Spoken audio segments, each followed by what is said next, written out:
Só passando aqui no começo do vídeo para avisar que essa parte da teoria foi mais para mostrar as mudanças que eu fiz na história, e também para pedir para vocês passarem no canal do Luke Teorias Insanas. Há um tempo ele fez uma teoria com uma ideia parecida com essa, o link do canal dele tá na descrição. Diferente da história original, quando a Kaguya chegou na Terra ela não veio sozinha, ela veio acompanhada de uma outra Otsutsuki chamada Azui.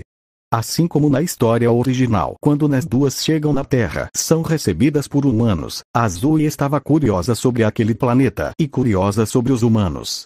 Como na história original, quando as duas chegaram na Terra, elas são recebidas pelo imperador do país dos ancestrais, e ao decorrer do tempo a Kaguya engravidou do Tenji. Azui ficou feliz pela sua amiga. Fico feliz por você, Kaguya, mas infelizmente essa pode ser a última vez que nos vemos.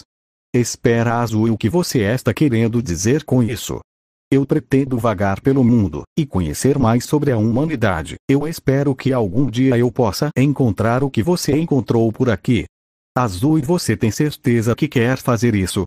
Sim, eu vou dividir o fruto em dois, e você pode comer a sua parte quando você quiser. Depois de falar aquilo, Azui se vira e vai em direção da árvore divina. Lá ela divide o fruto ao meio e come metade. Ao fazer isso ela libera o chakra pelo seu corpo, e desenvolve um doujutsu variante do karma, e ele tem uma cor azul, e quando usado por completo o usuário ganha asas brancas. Depois de comer o fruto, ela vaga por alguns meses até que ela conhece um homem. Ela se apaixona e tem filhos. Os filhos dela nasceram com o mesmo doujutsu e com uma Kekkei Genkai de luz. Ao decorrer dos anos os filhos da Azui criaram um clã chamado Clã Arcanjo. Todos os membros tinham o doujutsu variante do karma e a Kekkei Genkai de luz, e todos os membros do clã tinham cabelos brancos. E já com a Kaguya foi tudo igual à história original. A única diferença seria que no lugar dela ter dois filhos, Agoromo e Amura, ela tem 3 filhos. O seu terceiro filho se chamava Ifrit. O Ifrit, diferente do Agoromo e Amura, tinha cabelos pretos e olhos vermelhos. Herdou da Kaguya um karma único, e com uma Kekkei Genkai de escuridão. O estranho do karma do Ifrit era que ele não precisou matar nenhum Otsutsuki. O karma do Ifrit tinha uma cor vermelha, e quando ele é usado por completo o usuário ganha asas negras e 2 chifres. Quando Agoromo e o Amura decidiram selar a sua mãe Kaguya, eles pedem a ajuda do Ifrit, já que o Ifrit sozinho tinha o mesmo poder que o Agoromo e o Amura junto. O Ifrit aceita, já que ele tinha um desejo de governar aquele mundo e a sua mãe Kaguya o atrapalharia os seus planos. Os 3 conseguem selar a Kaguya com mais facilidade do que a história original, graças ao Ifrit. Após o selamento da Kaguya, o Amura vai para a lua por algum motivo que eu esqueci. Depois disso aconteceu tudo igual à história original, com a luta do Indra e o Ashura. O Ifrit não teria nenhuma participação nisso, já que ele decidiu sair pelo mundo e criar o seu próprio clã. Os filhos dele receberam o karma e a Kekkei Genkai de escuridão, mas nem se comparava ao poder do Ifrit. Ele daria o nome do clã de Clã dos Demônios, e ele se auto-intitulava Rei Demônio. Alguns membros do Clã dos Demônios estavam explorando a área onde ficava o Clã Arcanjo, e acidentalmente eles se encontram. O Clã Arcanjo tentam se comunicar e possivelmente fazer uma aliança, mas o Clã Demônio é extremamente agressivo e nem dão chance de conversar. Eles simplesmente atacam. Daí em diante criou uma guerra entre os 2 clãs, que durou por muitos anos. Os líderes dos clãs dos arcanjos foram morrendo, mas sempre os seus poderes e habilidades foram passados para frente. Já o clã dos demônios foi diferente. Quando o corpo do Ifrit chegava ao seu limite, ele assumia o corpo de um de seus filhos, assim ele teria todo o poder e habilidades de batalha. Quando Agoromo fica sabendo da guerra entre os clãs, ele cria uma aliança em segredo, e quando ele tivesse a oportunidade ele selaria o seu irmão junto com a sua mãe Kaguya.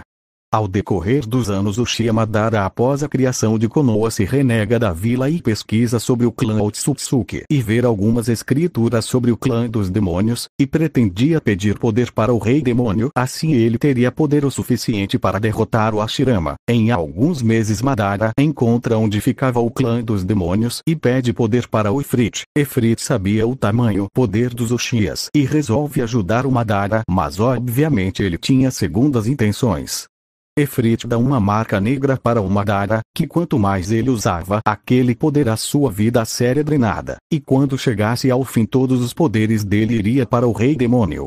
O boato de que o Uchiha Madara e o Rei Demônio Ifrit teriam feito uma aliança se espalharia. Quando o líder dos arcanjos recebeu a notícia, eles resolveram fazer uma aliança com Konoha. Eles dariam um pouco de poder para o Hashirama. Assim ele poderia lutar contra o Madara. Em troca disso Konoha ficaria em dívida com eles.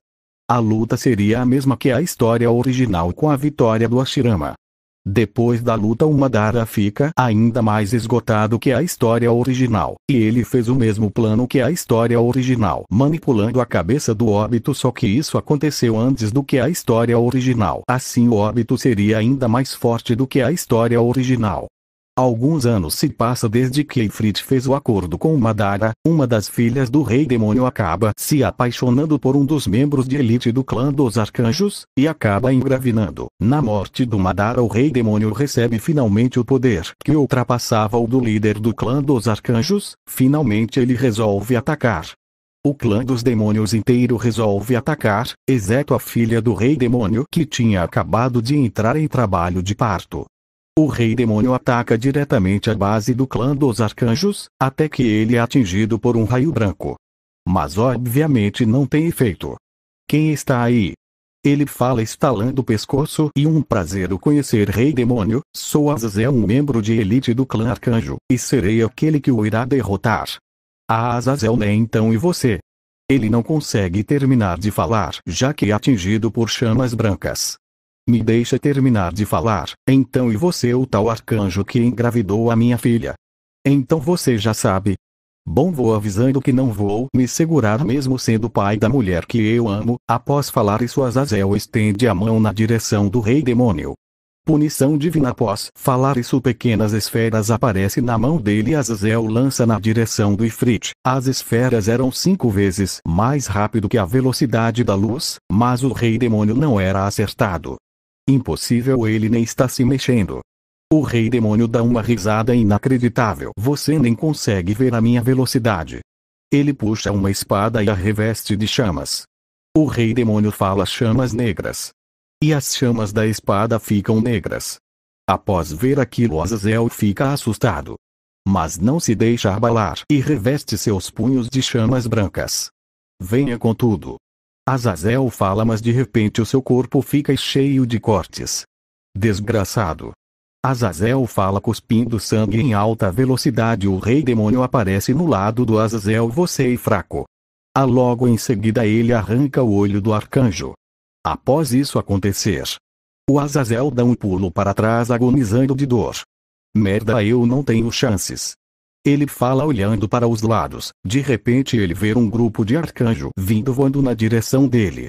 Eu tenho uma oportunidade. Eu tenho que ir até a Seiri, o nosso filho.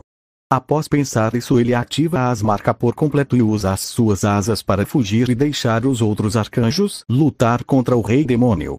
Ele corre para uma caverna na montanha onde a sua esposa Seiri estava em trabalho de parto. Ele entra desesperado lá gritando o nome de sua amada.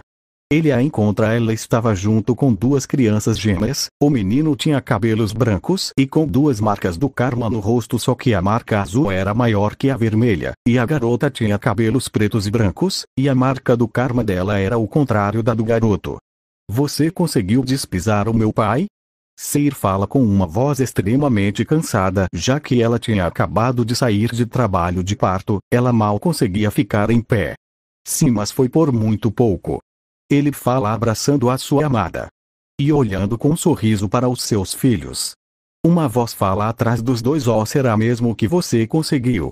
Os dois se assustam e tentam sair da caverna o mais rápido possível.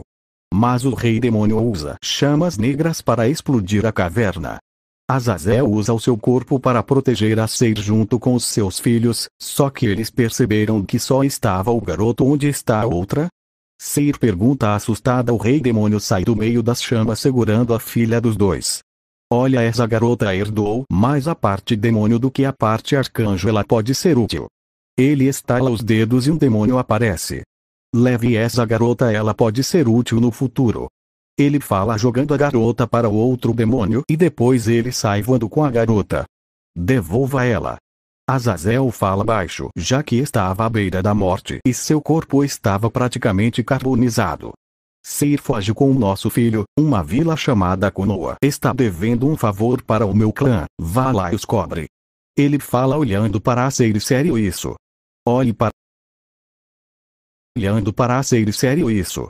Olhe para você. Seu corpo está totalmente carbonizado e ainda quer lutar contra mim. Após falar isso, o rei demônio começa a rir descontroladamente. Vocês três morrem aqui. Ele lança uma rajada de chamas negras para cima deles.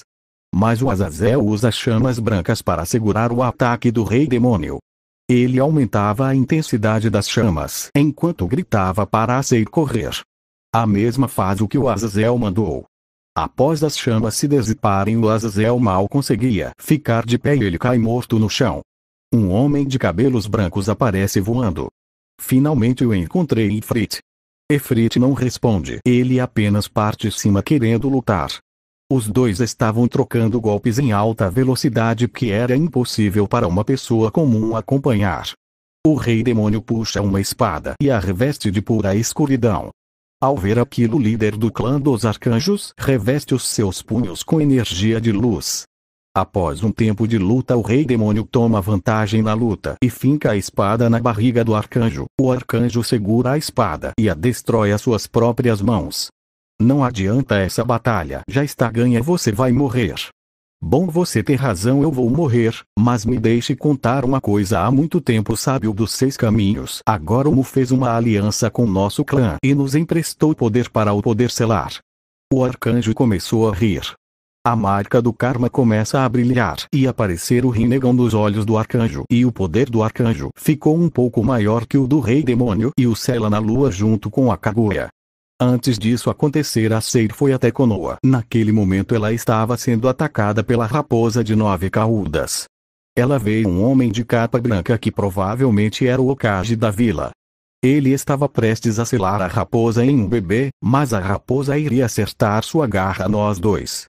Mas a Seir usa um jutsu de escuridão para impedir. Seir aparece na frente do homem que estava junto com uma mulher de cabelos vermelhos e fala: escute aqui, eu não tenho muito tempo, então serei breve. Eu estou aqui para cobrar uma antiga dívida que Konoha está devendo ao clã dos arcanjos. Por favor, cuide do meu filho.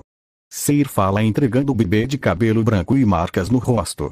Minato iria falar alguma coisa, mas a Seir usa as suas asas negras para sair voando. Depois disso, o Minato sela a raposa em seu filho recém-nascido. Depois de sair da vila, Seir usa as suas últimas energias para matar o máximo de demônio que conseguia até ela não aguentar mais e acabar morrendo. E nesse momento acontece o selamento.